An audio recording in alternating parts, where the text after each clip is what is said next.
సుజ్జు ఎందుకు మొత్తం ఇట్లా లీవ్స్ అన్నీ రాలిపోయినాయి కదా ఫాల్ సీజన్లో.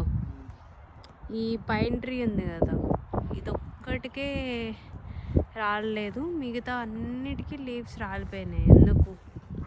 ఎందుకంటే పైన్ ట్రీ యొక్క లీవ్స్ చూసావా ఎప్పుడన్నా? చూసా, నీడిల్లా ఉంటాయి, షార్ప్గా నీడిల్లా.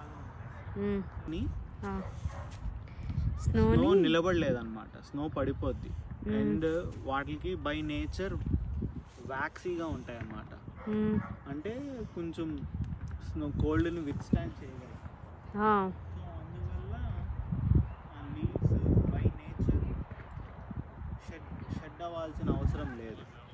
మిగతా ఆకులని ఏంటంటే స్నో పడినప్పుడు ఆ బరువును తట్టుకోవు కాబట్టి చెట్టు ఆటోమేటిక్గా లీవ్స్. సో ఇది స్నోని విత్ స్టాండ్ చేస్తుంది కాబట్టి క్రిస్మస్ అప్పుడు సింబాలిక్గా ఈ ట్రీని డెకరేట్ చేస్తారు. క్లైమేట్ని కూడా తట్టుకోగలదు కాబట్టి దాన్ని సింబాలిక్గా పెట్టారు.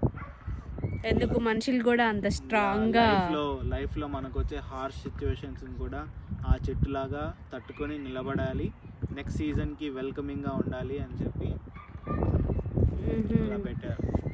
సో క్రిస్మస్కి ఈ ట్రీకి సంబంధమే లేదు.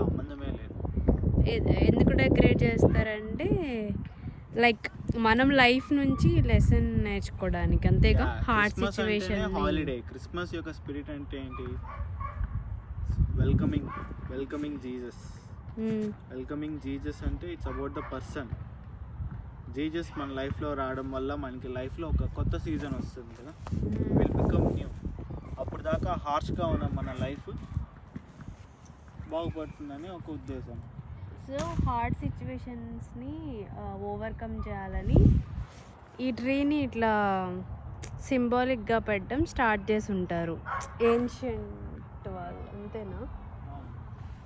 ఎప్పుడైతే క్రిస్మస్ సెలబ్రేట్ చేసుకోవడం స్టార్ట్ చేశారో అప్పటి నుంచి.